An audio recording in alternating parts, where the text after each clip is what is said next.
Halo anak-anakku sekalian, sampai ketemu lagi pada pembelajaran kita saat ini. Kita akan mempelajari tentang sifat-sifat koligatif larutan. Adapun tujuan pembelajaran kita pada saat ini yaitu yang pertama, memahami penjelasan tentang sifat-sifat koligatif larutan, dan yang kedua, memahami konsep molaritas, dan fraksi mol. Untuk lebih jelasnya, mari kita lihat slide berikut ini. Kita patut bersyukur karena negara kita terletak di belahan dunia yang hanya memiliki dua musim, yaitu musim hujan dan musim kemarau. Itu karena negara kita terletak di daerah Khatulistiwa. Itu berbeda dengan negara-negara Eropa lainnya. Mereka memiliki 4 musim. Dan pada musim dingin, salju menutupi jalan dan ini sangat berbahaya bagi pejalan kaki dan pengendara mobil. Bagaimana caranya mereka mencairkan salju? Nah, ternyata mereka mencairkan salju dengan menggunakan garam. Garam ditaburi di atas salju. Nah, pencampuran garam dengan salju ini untuk mencair itu menggunakan sifat koligatif larutan. Nah, itu akan kita pelajari pada pembelajaran kita saat ini. Yang jadi pertanyaan, apa itu sifat koligatif larutan? Tapi sebelumnya itu, kita harus tahu dulu apa itu larutan. Untuk lebih jelasnya, mari lihat gambar berikut. Pada gambar B, terdapat larutan campuran, yaitu campuran air yang dicampurkan dengan gula. Nah, air jika kita campurkan dengan gula dan kita aduk-aduk, lama-kelamaan gulanya itu akan bercampur sempurna dengan air dan kita tidak akan tahu membedakan yang mana gula, yang mana air. Karena campurannya homogen inilah itu yang disebut dengan larutan. Jadi larutan yaitu campuran homogen antara pelarut dan zat terlarut. Dalam hal ini yang menjadi contoh kita yaitu zat pelarutnya air dan zat terlarutnya itu gula, dia tercampur secara merata. Bagaimana kalau campurannya tidak merata? Bisa dibedakan yang mana pelarutnya, yang mana terlarutnya. Itu berarti bukan larutan, karena larutan yaitu campuran homogen antara zat pelarut dan zat terlarut. Nah, sekarang untuk mengetahui sifat koligatif larutan, perhatikan kembali gambar berikut ini. Gambar A itu terdapat zat murni atau air yang dipanaskan. Kemudian kita lihat suhu yang dibutuhkan itu 100 derajat Celcius.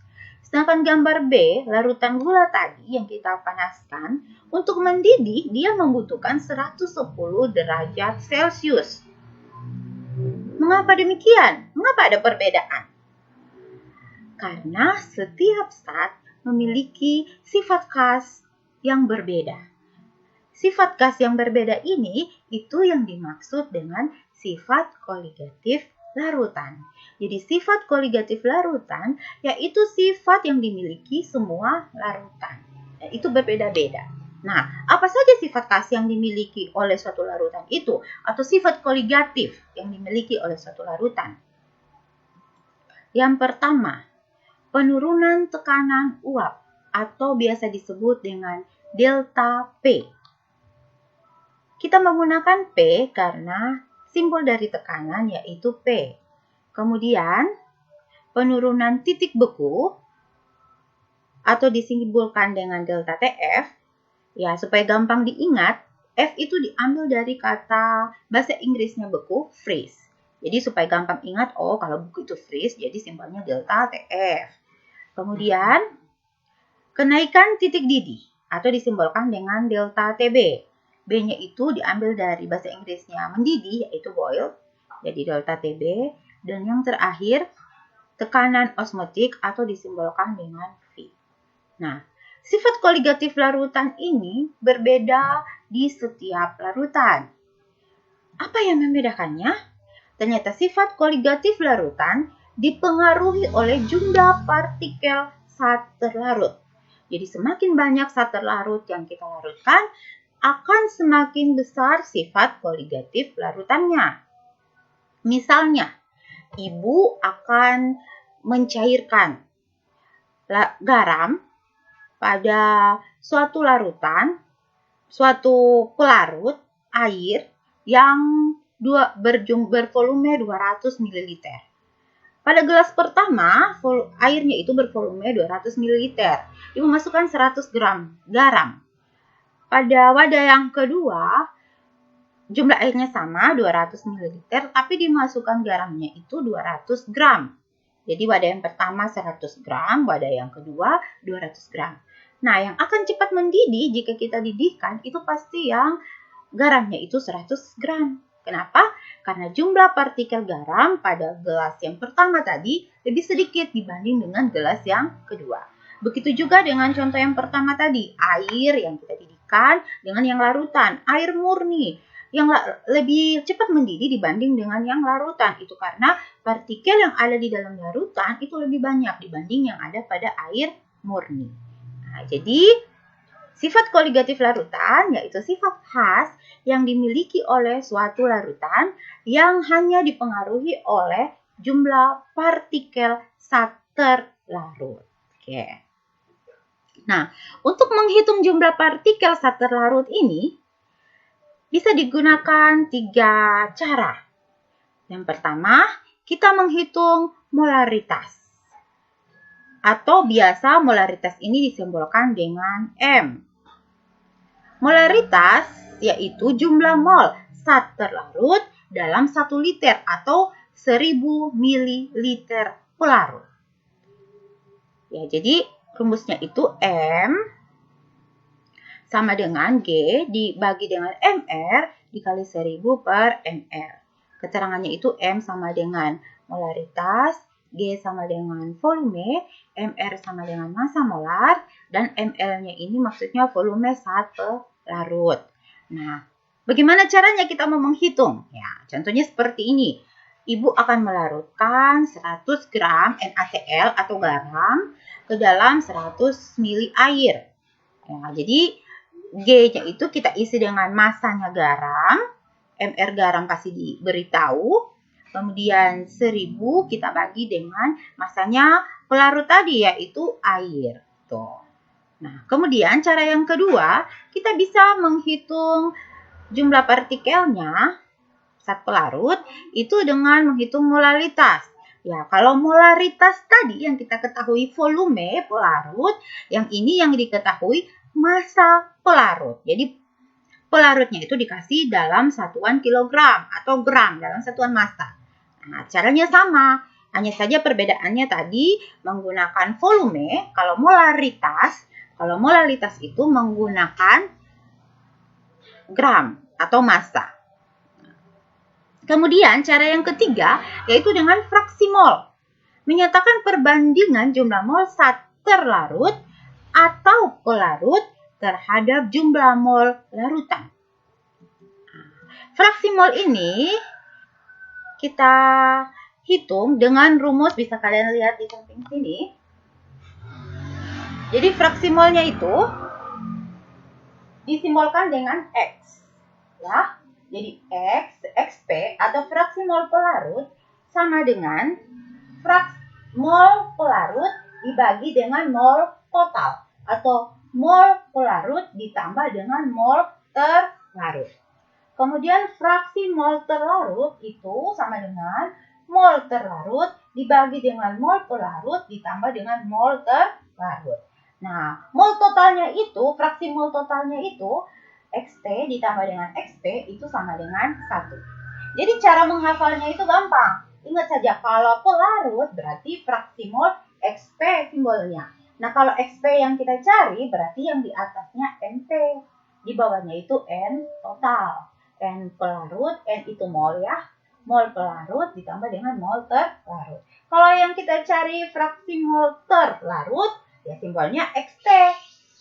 Yang kita cari yang di bagian atasnya itu NT dan dibagi dengan mol total. Jadi yang akan kita cari itu molnya di atas dan di bawahnya itu dibagi dengan mol total. Nah, mol terlarut ditambah fraksi mol terlarut ditambah fraksi mol pelarut itu sama dengan 1. Demikian rumusnya. Nah, contohnya seperti ini. Jika hitunglah fraksi mol urea dalam larutan urea 20%. Jadi MR urea sama dengan 60 dikasih. Nah, caranya itu dalam 100 gram urea, itu larutan ureanya 20%. Ini asumsi ya, setiap kali menggunakan persen, asumsinya itu berat larutannya itu 100 gram, massa larutannya itu 100 gram. Nah, kalau masanya 100 gram, maka larutan ureanya itu 20%, berarti terdapat 20 gram urea dan 80 gram air. Berarti ureanya 20%, airnya itu 80%. Jika ditambah 100% itu. Nah, kemudian jadi kita tinggal masukkan rumus. Kita cari dulu molnya air. Mol sama dengan massa per mr. Massanya air 80 gram dibagi dengan mr-nya 18. Itu dapatnya 4,4 mol. Kemudian kita cari lagi mol urea. Mol itu sama dengan massa per mr. Massanya urea itu 20, mr-nya urea itu 60. Jadi dapatnya 0,33. Nah, karena yang dicari fraksi mol urea, urea berarti zat terlarut, sedangkan pelarutnya itu 80% yaitu air. Nah, bagaimana mau tahu yang mana terlarut, yang mana pelarut? Ya, caranya itu dengan melihat massanya. Massa yang paling besar itu zat pelarut dan massa yang paling kecil itu zat terlarut. Ya. Kemudian kita mencari XB. XB itu berarti fraksi molnya urea, ya. Nah, di sini pakai B, bisa juga kita pakai B, bisa juga kita pakai T, sama saja rumusnya. Nah, XB, B ini maksudnya terlarut, itu sama dengan, karena yang kita cari urea, maka mol urea yang kita taruh di atas, kemudian kita bagi dengan mol total. Mol total itu molnya air, kita tambahkan dengan molnya urea. Nah, hasilnya itu 0,069. Ya. Ibu rasa kalian bisa paham ya bagaimana cara menentukan fraksi mol. Nah, pembelajaran kita pada saat ini sampai di sini, tapi sebelumnya itu kita akan membuat kesimpulan dari pembelajaran kita yang awal hingga pada saat ini. Yang pertama, kesimpulannya, apa itu larutan? Itu yang pertama kita bahas. Larutan yaitu campuran homogen dari pelarut dan zat terlarut. Tuh. Kemudian ada tadi yang disebut dengan sifat koligatif larutan. Apa ya sifat koligatif larutan? Sifat koligatif larutan yaitu sifat khas yang dimiliki oleh suatu larutan yang hanya dipengaruhi oleh jumlah partikel zat terlarut. Nah, kemudian ada tadi kemolaran. Kemolaran ini atau molalitas itu yang kita hitung dengan menggunakan massa. Jadi kalau kemolaran dengan menggunakan massa, simbolnya itu M kecil, M sama dengan gram per mr dikali 1000 per P. Ya, P-nya itu yaitu dalam massa, yaitu satuannya gram. Nah, kemudian molaritas ya. Molaritas itu mirip dengan molalitas, hanya saja dia menggunakan volume. Simbolnya itu M besar, rumusnya gram per mr dikali 1000 per volume dalam mililiter. Kemudian fraksi mol. Ya, fraksi mol tadi ada fraksi mol terlarut, ada fraksi mol pelarut. Kalau fraksi mol terlarut berarti molnya pelarut. Kalau fraksi mol pelarut, molnya pelarut dibagi dengan mol total. Kalau fraksi mol terlarut artinya molnya terlarut dibagi dengan mol total. Nah, cara mencari mol yaitu massa per mr. Oke, demikianlah pembelajaran kita hari ini. Jika masih kurang paham, boleh kalian putar kembali videonya. Dan Ibu harap kalian dapat memahami pembelajaran kita pada saat ini. Tapi sebelumnya itu, Ibu akan memberikan tugas yang akan kalian kerjakan.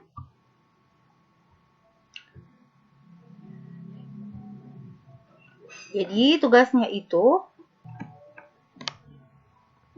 yang akan kalian kerjakan pada pendahuluan materi tadi, kalian sudah melihat salah satu penerapan sifat koligatif larutan dalam kehidupan sehari-hari, yaitu pengenceran es menggunakan garam.